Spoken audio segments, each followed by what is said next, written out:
کسی زمانے میں سیارہ ڈائجسٹ کے اندر تقسیم ہند کی قبر کی کہانی چھپی تھی کہ قبر کھودتے کھودتے ساتھ والی قبر کھل گئی، تو لوگوں نے دیکھا کہ کفن بھی میلا نہیں ہوا، شوق اور جستجو کی چنگاریاں مزید روشن ہوئیں اور ایک اینٹ گری تھی تو دوسری اینٹ خود نکال دی تو دیکھا کہ اندر تازہ گلاب کھلے ہوئے ہیں۔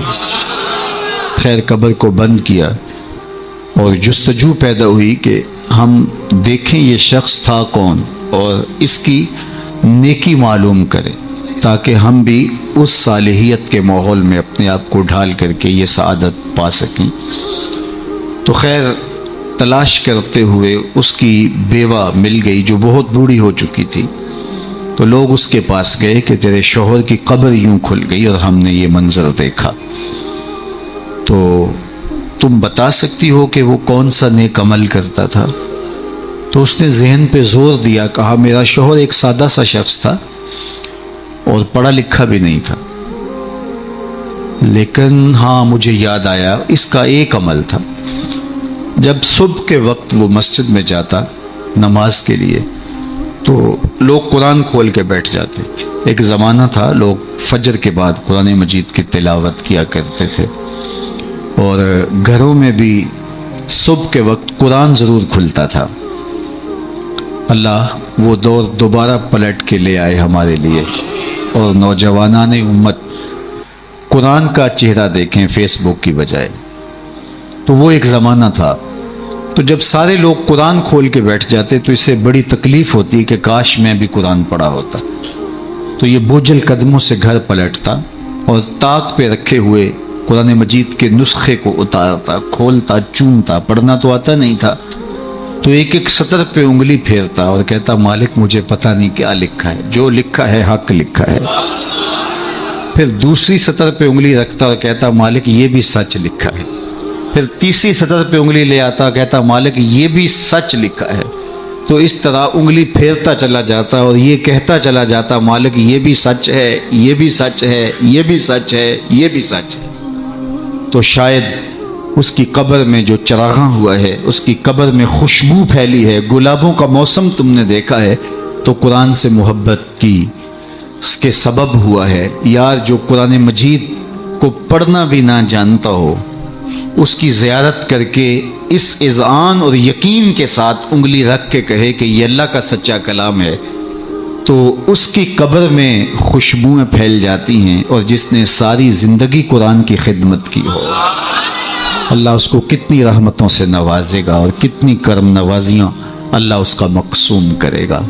ابھی حضرت کی عمر کے حوالے سے بات ہو رہی تھی تو مجھے امام ابو نعیم الاصفہانی سے ایک روایت جو انہوں نے حلیہ میں بیان کی کہ جو شخص 70 سال کی عمر میں انتقال کرتا ہے اللہ اس کے بڑھاپے کا حیا کرتے بغیر حساب کے جنت عطا کرتا ہے، اور جو 80 سال کی عمر میں انتقال کرتا ہے اللہ اسے حق شفاعت بھی عطا کرتا ہے، اپنے خاندان کے کتنے لوگوں کی سفارش کر کے انہیں جنت میں لے جائے گا۔ اس لیے ہمارے دین میں بوڑھوں کی عمر کی کثرت کی وجہ سے تکریم کرنے کی تلقین کی گئی ہے، اور ہمارے صوفیہ فرماتے ہیں کہ بڑے کی تعظیم اس لیے کرو کہ اس کی نیکیاں زیادہ ہیں، اور چھوٹے کو اس نظر سے دیکھو کہ اس کے گناہ کم ہیں۔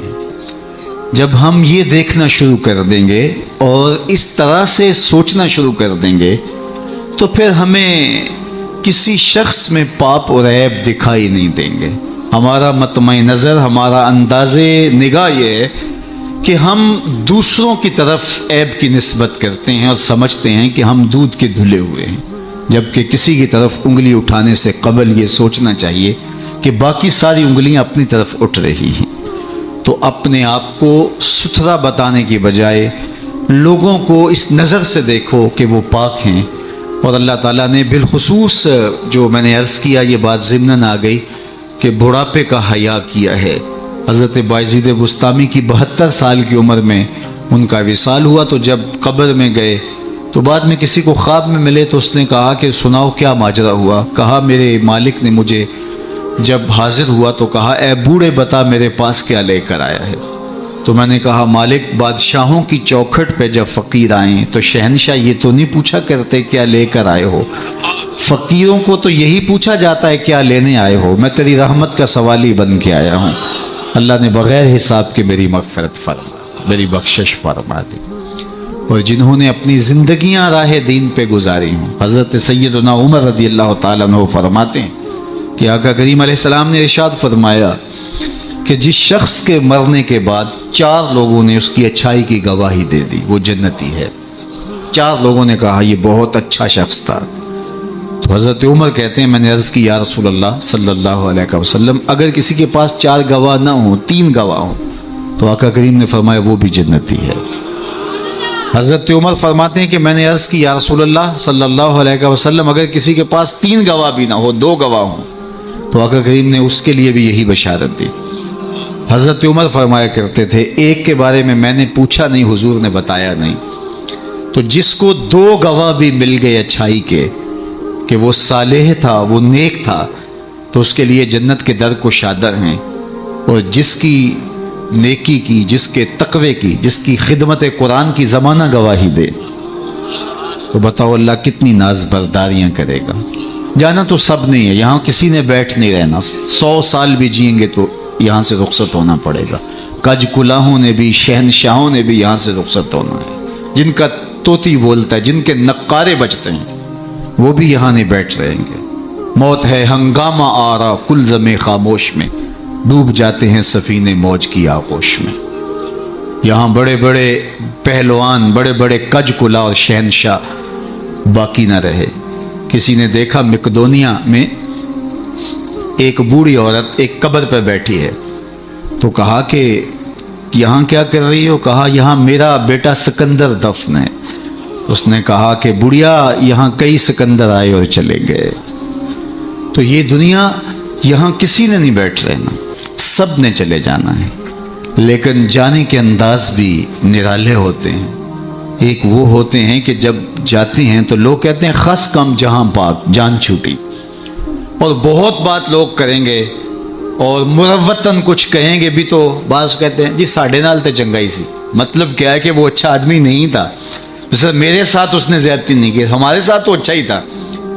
تو وہ کیسا شخص ہے کہ جس کے بارے میں اچھائی کے لفظ بولنے کے لیے بھی لفظوں کو تراشنا پڑے کہ لوگ کہیں کہ یہ غلط بیانی کر رہا ہے, اور وہ کتنا خوش نصیب ہے کہ جس کی تعریف کرتے ہوئے بے جھجک لفظ بولنے سے جو ہے وہ انسان شرمندگی محسوس نہ کرے کہ اس کی زندگی اس طہارت میں, اس پاکیزگی میں, اس عفت میں بسر ہوئی کہ اس نے ساری زندگی راہ خدا میں زندگی گزاری.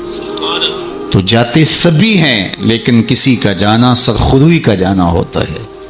موت کسی کے لیے بھیانک خواب ہوتا ہے اور کسی کے لیے یہ خوشگوار اور خوبصورت انداز ہوتا ہے, وصل حبیب کا ذریعہ ہوتا ہے.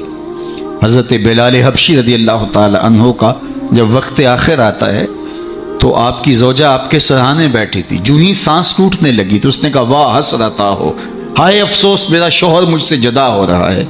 تو حضرت بلال حبشی نے پلٹ کے دیکھا اور اپنی زوجہ سے کہا یہ تم کیا بول رہی ہو؟ کہا ہاں آپ مجھ سے جدا ہو رہے ہیں. فرمایا یہ حسرت بڑے لمحے نہیں ہے, یہ دکھ کی کہانی نہیں ہے, بلکہ میں تو اپنے آقا محمد عربی سے ملنے جا رہا ہوں. تو یہ وصل محبوب کا ذریعہ ہے. حضرت یعقوب علیہ السلام, حضرت ابراہیم علیہ السلام کے پاس جب ملک الموت آئے اللہ کی طرف سے پیغام لے کر کے, تو انہوں نے کہا کہ میں قبض روح کے لیے آیا ہوں.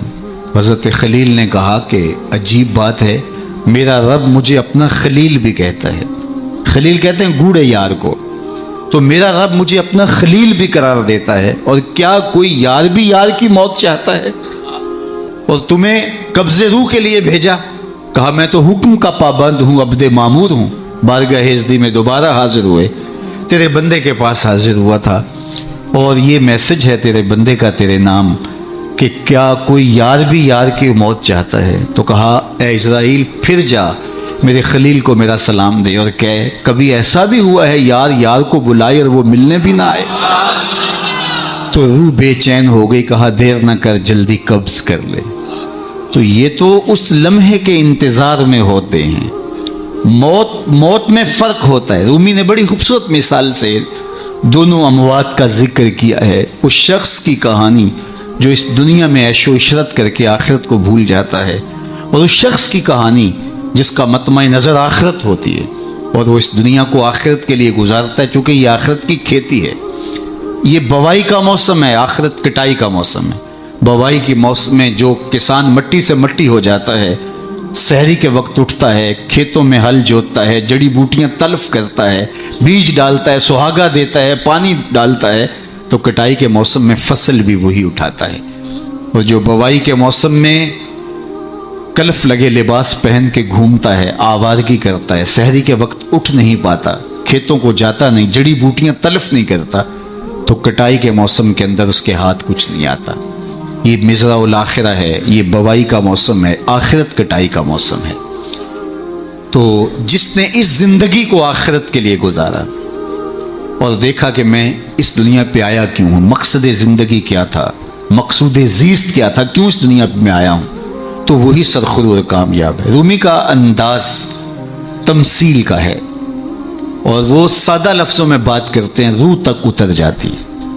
اور یہ ان کو اللہ نے ملکہ عطا کیا ہے. اور یہی کمال ہوتا ہے. یہ نہیں ہے کہ 3 گھنٹے کی تقریر ہو اور نتیجہ کچھ بھی نہ نکلے. بات یہ ہے کہ آپ بات کریں لیکن بات روح میں کھبتی چلی جائے، لہو خورشید کا ٹپکے اگر ذرے کا جگر چیرے. تو حضرت رومی کو یہ فن آتا ہے. وہ سوز و ساز کی کائنات کا بادشاہ، اور وہ تمثیل سے بہت ادق اور دقیق مسائل سمجھانے کا فن جاننے والا. اس بہت بڑی حقیقت کو ایک مثال سے سمجھاتے ہیں. کہتے ہیں دیار مصر میں کوئی علاقہ تھا، اور جہاں کا سیاسی نظم یہ تھا کہ وہ سال کی آخری تاریخ کو اپنے بادشاہ کو کسی جنگل میں پھینک دیتے اور پہلی تاریخ کو ساحل پہ آ جاتے. سب سے پہلے ان کے ساحل پہ جو شخص آتا اس کو اپنا بادشاہ مان لیتے. کہیں جمہوری طریقہ ہوتا ہے، کہیں صدارتی نظم ہوتا ہے. ان کا نظام یہ تھا، رکھا تھا. اور جو بھی تخت نشین ہوتا وہ بھول جاتا کہ میرے ساتھ کیا ہونے والا ہے. اس کو پہلے دن بتا دیتے کہ 1 سال کے لیے تو تخت نشین رہے گا، اور اس کے بعد تجھے اس جنگل میں پھینک آئیں گے جو جزیرے کے دوسری سمت ہے، اور اس میں موذی جانوروں کا رین بسیرا ہے اور تھوہر اور کانٹے دار درخت ہیں. لیکن وہ بھول جاتا وہ تخت کی لذتیں اور اس کا سرور اور اس کا نشہ ہی ایسا ہوتا، اسے یاد ہی نہ رہتا کہ سال کے بعد میرے ساتھ کیا ہونے والا ہے. اور جو ہی سال کی آخری تاریخ ہوتی زنجیروں میں جکڑ کے ادھر پھینکتے، پھر روتا ہے مجھے تم کہاں لے جا رہے ہو. ایک مرتبہ وہ اپنا پرانا بادشاہ پھینک کر کے نیا بادشاہ لینے ساحل پہ آئے، تو جو شخص سب سے پہلے ساحل پہ اترا وہ تاجر شخص تھا. اس کے گلے میں پھولوں کے ہار ڈالے، گارڈ آف آنر پیش کیا. اس نے کہا یہ کیا ہے میرے لیے؟ کہا کہ یہ ہمارا دستور ہے، ہم سال کی پہلی تاریخ کو یہاں سے حکمران لیتے ہیں اور آخری تاریخ کو دوسری جانب پھینک آتے ہیں. اس نے کہا اتنا بھیانک انجام ہے تو میں تمہارا بادشاہ بننے کے لیے تیار نہیں.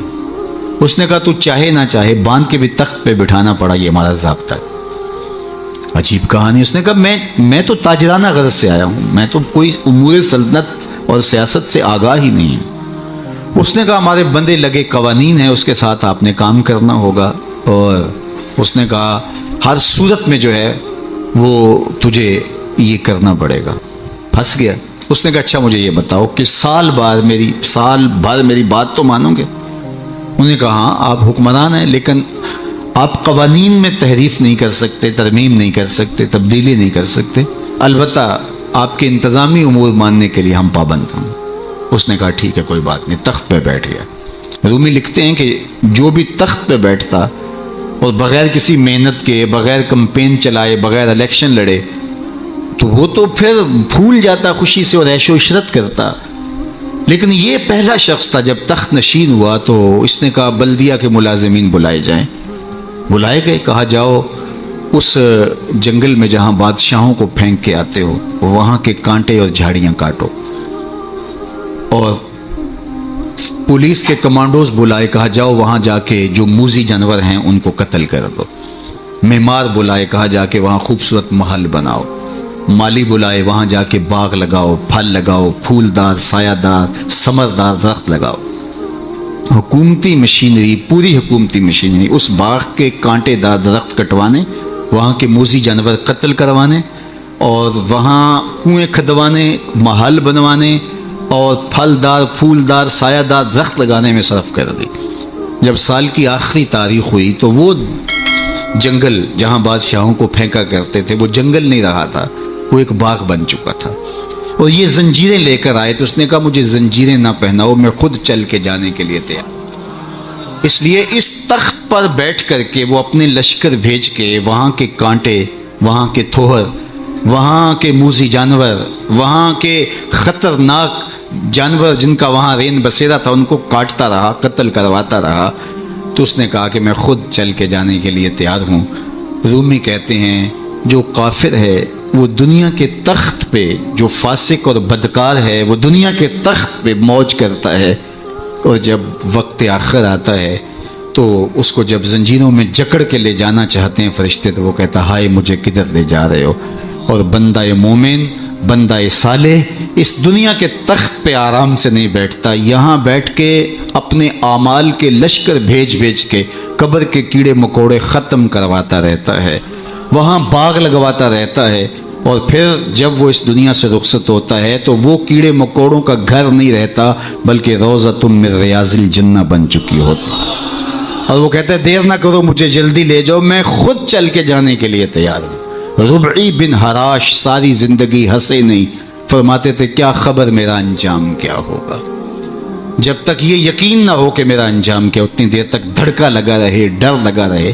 یہ مسلمان کی زندگی ہے، مومن کی زندگی ہے۔ ابھی ملیکہ فرماتے ہیں کہ میں 30 اصحاب رسول سے ملا ہوں، بخاری کتاب الایمان اٹھائیے، 30 اصحاب رسول سے ملا ہوں، اور ہر ایک اپنی آخرت کے بارے میں سخت فکر مند تھا۔ ہم تو 4 نمازیں پڑھ لیں تو ہم سمجھتے ہیں کہ ہمارے جیسا زمانے میں کوئی نہیں، اور بے نمازیوں کو حقیر جاننے لگ جاتے ہیں۔ 30 اصحاب سے ملاقات ہوئی ہے اور یہ ڈرتے رہتے تھے کہ میرا انجام، رنگا رنگ سہیلیاں پرن کڑے پر پریا اس دا جانی جس دا توڑ چڑھ۔ انما الاعمال بالخواتیم، اعمال کا دار و مدار حسن خاتمہ پہ ہے، جس کا اخیر ٹھیک ہو گیا۔ ورنہ کتنے لوگ ہیں کہ زندگی ساری اچھی انجام بخیر نہیں ہو۔ ہمارے سامنے بلعام بن باورا کی مثال موجود ہے۔ بنی اسرائیل کا مستجاب الدعوات ولی تھا، ہاتھ پھیلا کے دعا مانگتا تو ہاتھ منہ پہ بعد میں پھیرتا، قبولیت پہلے ہو جاتی۔ لیکن پھر اسی کے بارے میں قرآن نے کہا نا مَثَلُهُ كَمَثَلِ الْكَلْبِ، اس کی مثال کتے کی مثال، زبان لٹک گئی، زمین چاٹتا تھا، نبی کے خلاف ہاتھ اٹھا دیے، سمجھا میں مقبول بارگاہ ہو گیا۔ اللہ اکبر، انجام ٹھیک نہیں ہوا۔ اس لیے میاں صاحب بولے پڑھنے اتے مان کرینا تے نہ آکھی میں پڑھیا، او جبار کہار صداوے متا روڑ دے وے دودھ کڑیا۔ جب تک انجام بخیر نہ ہو۔ بایزید بستامی سے ایک بڑھیا نے کہا تھا کہ میرے گدھے کی 2 مچھی ہے یا آپ کی داڑھی اچھی ہے؟ کہا فی الحال نہیں بتا سکتا، یہ تو مرنے کے بعد ہی بتا سکتا ہوں۔ تو جب تک انجام بخیر نہ ہو اللہ سے دعا مانگے کہ اللہ خاتمہ ایمان پہ کرے۔ ساری زندگی دین کی راہوں کے مسافر رہیں، اور جب سانس ٹوٹ رہی ہو محمد عربی کا کلمہ زبان پہ جاری، آخری قول کلمہ طیبہ کا ہو ہمارے لبوں کے اوپر۔ ربی بن حراش ساری زندگی مسکرائے نہیں، فرماتے تھے کیا خبر انجام کیا ہوگا۔ اللہ اکبر۔ خیر وقت آخر تو آنا ہی تھا، تو جب آخری وقت آیا تو ان کے بھائی ربی بن حراش نے کہا جاؤ، غسال کو بلا کے کہا میرے بھائی کو غسل دو۔ تو وہ غسل دینے داخل ہوا تو فوراً باہر آ گیا۔ اتنی جلدی؟ کہا یار تیرا بھائی بڑا عجیب ہے۔ کہا ہوا کیا؟ کہا نحنو نغتسلہ وہو یتبسم، ہم اسے غسل دیتے ہیں اور یہ آگے سے مسکرا رہا۔ اقبال نے کہا تھا نا نشان مرد مومن باتو گوئم، چوں مرگ آئے تبسم بر لب اوست۔ آ تجھے اللہ کے بندے کی نشانی بتاؤں، جب موت آتی ہے تو اس کی پیشانی پہ ندامت کا پسینہ نہیں ہوتا، اس کے لبوں پہ کامیابی کی مسکراہٹ پھیل جاتی۔ کہا یا تیرا بھائی بڑا عجیب ہے، نحنو نغتسلہ وہو یتبسم، ہم اسے غسل دیتے ہیں وہ آگے سے مسکراتا ہے۔ کہا میرے بھائی نے قسم کی تھی جب تک اچھا انجام نہیں دیکھوں گا نہیں مسکراؤں گا۔ پورے شہر میں شور مچ گیا، ایک بندہ مرنے کے بعد مسکرایا ہے۔ بعض لوگ تو بہت خوش ہوئے، بعض نے کہا یہ گھڑی ہوئی کہانیاں ہیں، یہ مریدین کا اعتقاد ہے، ان کا حسن اعتقاد ہے، کیسے ہو سکتا ہے مرنے کے بعد مسکرائے؟ ایک بہت بڑا ہجوم جمع ہو گیا حضرت کی زیارت کے لیے. بعض لوگ تیکھے سوال لیے، بعض محض تماشائی، بعض سیدھا سیدھا انکار کر رہے ہیں. پورا بصرہ امڈ آیا. اتنے میں انہیں غسل دے کے چارپائی پہ ڈال کے کفن بھی ڈال دیا گیا تھا. جب لوگ گھر میں داخل ہوئے تو قبل اس سے کہ وہ سوال کرتے، امام ابو نعیم نے حلیہ میں لکھا، قاضی ایاز مالکی اندلسی نے الشفاء کے اندر لکھا، اور اس کو امام سہیلی نے روض الانف میں لکھا، اور بھی بہت سارے لوگوں نے لکھا. جب لوگ داخل ہوئے اور تیکھے تیکھے سوال تھے کہ یہ پوچھیں گے، یہ بات کریں گے، کیسے مسکرائے، سچ ہے، غلط ہے، جھوٹ ہے، اور یہ چارپائی پہ ڈالے جا چکے تھے، کفن اڑا دیا گیا تھا. جب لوگ داخل ہوئے تو انہوں نے کفن ہٹایا، ہاتھ باہر نکالا اور لوگوں سے مخاطبت کرتے ہوئے کہا السلام علیکم. لوگ حیرت میں ڈوب گئے، وعلیکم السلام اتتکلم بعد الموت، عجیب بات ہے، مرنے کے بعد باتیں کر رہے ہو؟ قال نعم اتکلم بعد الموت، ہاں ہاں مرنے کے بعد باتیں کر رہا ہوں. عرش فرش تے بانگا ملیاں تے مکے پہ گیا شور، بلے شاہ سا مرنا نہیں تے گور پیا کوئی ہور، فَلَنُحْيِيَنَّهُ حَيَاتًا طیبہ. اور اقبال کہتا ہے فطرت ہستی شہید آرزو رہتی نہ ہو، خوب تر پیکر کی اس کو جستجو رہتی نہ ہو، موت کو سمجھا ہے غافل اختتام زندگی، یہ ہے شام زندگی صبح دوام زندگی. فَلَنُحْيِيَنَّهُ حَيَاتًا طیبہ کا روپ ظاہر ہوا، ہاں ہاں مرنے کے بعد باتیں کر رہا ہوں. لوگوں نے کہا بتاتے رب نے تیرے ساتھ سلوک کیا کیا؟ تو ربی بن ہرا جو فوت ہو گئے وہ بول کے کہہ رہے استقبلنی ربی غیر غضبان واستقبلنی بروح و ریحان. اس کے قدرت والے چہرے پہ کوئی غصہ نہیں تھا، اس نے روح و ریحان کے پھول میرے گلے میں ڈالے. لوگوں نے باتیں پوچھنا شروع کر دی. شکر ہے کوئی مرنے والا بول پڑا، کوئی ادھر کی بات کر رہا ہے، ادھر کی بات پوچھ رہا ہے. جب سلسلہ کلام طول پکڑنے لگا تو ربی بن ہراش لکھتے ہیں، ربی بن ہراش کہتے ہیں کہ اجلوا بی ولا تؤخروا بی لان ابا القاسم ينتظر علی الصلاۃ، دیر نہ کرو مجھے جلدی قبرستان میں لے جاؤ، تم مجھے باتوں میں لگا رہے ہو، امام الانبیاء میرے جنازے کا انتظار کر. اگر اپنی زندگی اس کی رضا کے مطابق گزارے گا تو تمہارا وہاں انتظار ہوگا. مرنے کا فرق ہے، ہر کوئی مرتا ہے، لیکن یہ مرنا جو یاد الہی میں اپنے آپ کو ڈبو دے، اور مرنے سے قبل جو مر جائے، موتو قبل ان تموتو، صوفیہ تو یہی کہتے ہیں نا کہ مرنے سے قبل مر جاؤ. تو جب مرنے سے ہی قبل مر جائے تو الجبرے کا قاعدہ ہے نا کہ نفی جب نفی سے ضرب کھاتی ہے تو جمع کی صورت میں جواب آتا ہے. تو جو پہلے ہی مرا ہوا تھا، اپنے آپ کو، اپنے نفس کو اس نے مار دیا، اپنی خواہشات کو ترک کر دیا، تو وہ موتو قبل ان تموتو کے زمرے میں تھا. تو پھر موت کو موت آئی تو نفی سے ٹکرائی تو حیات بن گئی. تو یہ حیات طیبہ کی صورت بن کے سامنے آئی اور ابھری. اس لیے اللہ والے قبروں میں جا کر بھی جو ہے وہ ایک حیات طیبہ اور ایک زندگی، پاکیزہ زندگی کا نور پاتے ہیں، اور اللہ تعالیٰ ان کے ذریعے سے لوگوں کی فیض رسانی کا سامان کرتا ہے. ورنہ دنیا کے اوپر آئے، آ کے چلے گئے، آج ان کا نام و نشان بھی نہیں ہے. جن کے طوطی بولتے تھے، نقارے بجتے تھے، آل ساسان 3150 سال ایران پہ حکومت کرتے رہے، آج آل ساسان کا دنیا نام بھی نہیں جانتی. مشتاق نے کہا تھا مٹ گیا مشتاق دل سے رنگے یاد رفتگاں، پھول مہنگے ہو گئے قبریں پرانی ہو گئی. قبروں کے نشان بھی یاد نہیں ہوتے. پوتے کو لے کر کے دادا جاتا ہے، تمہارے پردادا کی یہاں کر کے کہیں قبر ہوتی تھی، اور قبر بارش کے آثار مٹا چکے ہوتے ہیں، وہ ڈھونڈتا پھرتا ہے قبر کہاں تھی، نشان بھی باقی نہیں رہتے.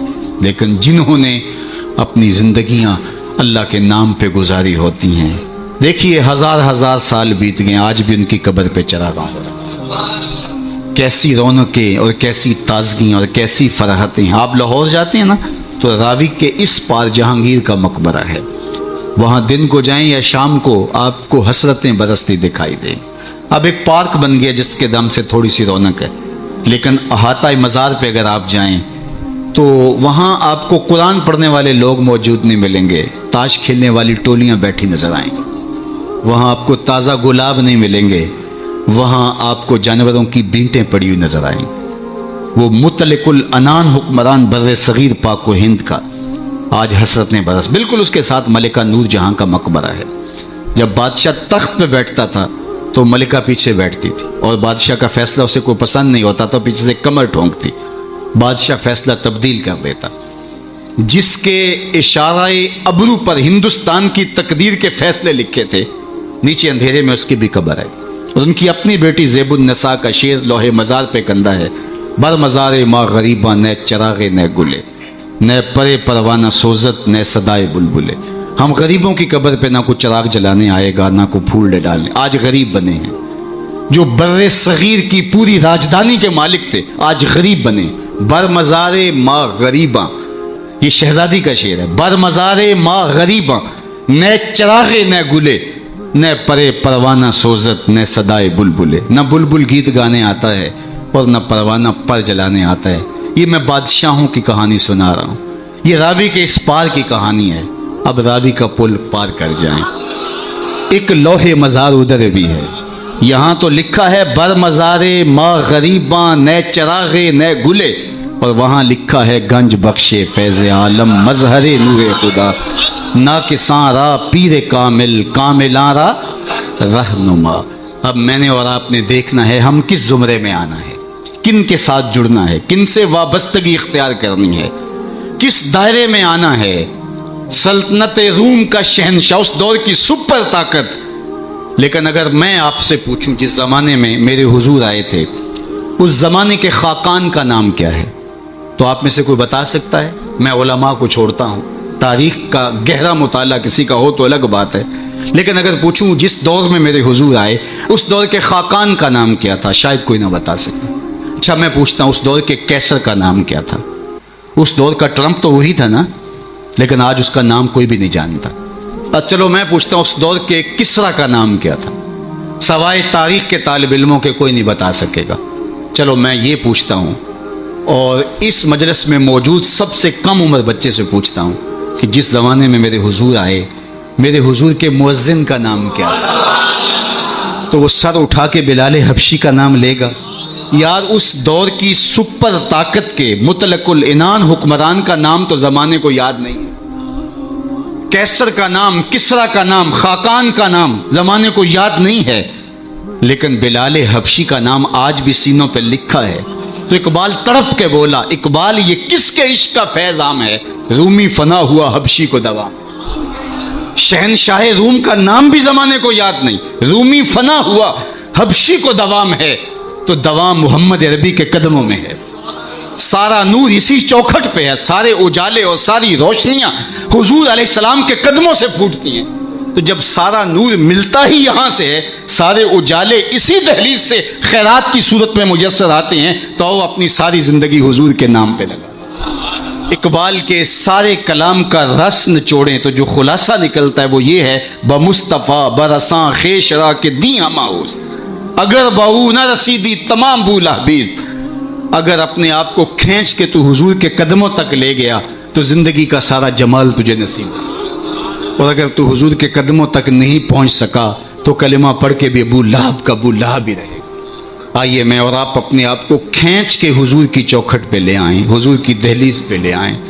ہمارے یہ سادات، یہ علماء، یہ پیران عظام، یہ بزرگان دین اسی پیغام کو لے کر کے میدان عمل میں موجود ہیں.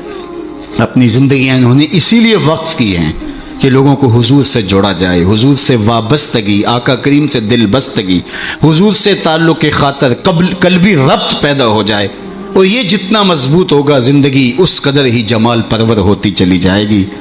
اللہ جل شانہ اپنی خاص عنایات کا حظ وافر اس آستان نور پہ شامل فرمائے، اور ہمارے قبلہ شاہ صاحب زیدہ مجدہو کو، ان کے برادران کو، ان کے خاندان کے جملہ افراد کو والد گرامی کے سائے کے اٹھ جانے سے جو کمی پیدا ہوئی، واقعہ ہوئی، اللہ اس پر انہیں توفیق صبر دے.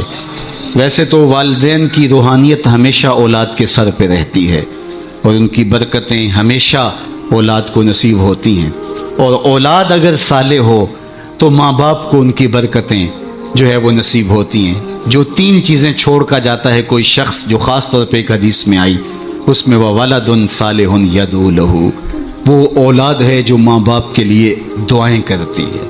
تو مجھے بتاؤ وہ والد کتنا خوش نصیب ہے جو اس مسجد کے قرب میں لیٹا ہوا ہے، کہ جن کی اولاد اور ان کے ماننے والے ان کے لیے دعاؤں کے سلسلے کو کبھی رکنے نہیں دیتے، اور کس قدر ان کے لیے محبتوں کی خوشبو اور پیار کی مہک ہے جو پھیلتی رہے گی، اور ان کی قبر میں ان کے اپنے جو ہے وہ لے جائے ہوئے اعمال اور قرآن کی محبت اور حضور سے نسبی نسبت وہ ان کے لیے کافی ہے۔ لیکن یہ اولاد کی طرف سے تحفہ روزانہ پھولوں کی شکل میں، گجروں کی صورت میں اور دعاؤں کی شکل میں جو ان کو پہنچتا رہے گا تو وہ کتنے آسودہ ہوں گے، کتنے خوش ہوں گے، اور برزخ کے جہان کے اندر جو ہے وہ اپنے دوسرے لوگوں کو کس طرح فخر سے کہہ رہے ہوں گے کہ یہ آج تحفہ میری اولاد نے مجھے بھیجا، یہ صبح کو بھی بھیجا تھا، دوپہر کو بھی بھیجا ہے، شام کو بھی بھیجیں گے، اور وہ وہاں بانٹتے رہیں گے اور نور و نکھت پھیلاتے رہیں گے۔ اس طرح اپنی اولادوں کو نیکی کی اور صالحیت کی راہوں پہ لگاؤ کہ مرنے کے بعد تمہاری قبر میں بھی چراغ ہوں، ورنہ ایسا نہ ہو کہ تمہاری اولاد تمہارا جنازہ بھی نہ پڑھ سکے۔ میں کتنے لوگوں کو جانتا ہوں جن کی اولاد نے اپنے ماں باپ کا جنازہ نہیں پڑھا۔ آپ کہیں گے یہ بہت بد قسمتی ہے، ہم نے تو نہیں سنا۔ ایسے لوگوں کو آپ بھی جانتے ہیں، یہ وہ لوگ ہیں جنہیں جنازہ آتا نہیں ہے، اور ساری زندگی لوگوں کے جنازوں میں رسماً کھڑے ہوتے ہیں، پھر ایک دن وہ رسم اپنے باپ اور اپنی ماں، اپنے بھائی، اپنی بیوی، اپنے بچوں کے لیے بھی ادا کرنا پڑتی ہے۔ اور مجھے بتاؤ وہ شخص کتنا بدبخت ہوگا کہ جو اپنے باپ یا اپنی ماں کے جنازے پہ کھڑا ہو جنازہ نہیں پڑھ پاتا، رسماً کھڑا ہے دکھلاوے کے لیے، اور وہ کتنا خوش نصیب باپ ہے جس کا جنازہ اس کا بیٹا پڑھا رہا ہے، جس کے لیے اس کا بیٹا دعائیں کر رہا ہے، اور اس کا بیٹا اس کے لیے سحری کے وقت اٹھ کے آنسو بہا کے مغفرت و بخشش اور غفران کی التجائیں اللہ کی بارگاہ میں پیش کر رہا ہے۔ تو اپنی اولادوں کو صالحیت کے سائے میں لاؤ، نیک لوگوں کی صحبت میں رکھو، پاک لوگوں کے پاس بیٹھنا اٹھنا سکھاؤ، ان کو دین کی تعلیم دلواؤ اور ان کو اچھے کردار کا حامل بناؤ، تاکہ قبر میں بھی چراغاں رہے اور دنیا کے اندر بھی سکھ اور قرار اور تسکین نصیب ہو۔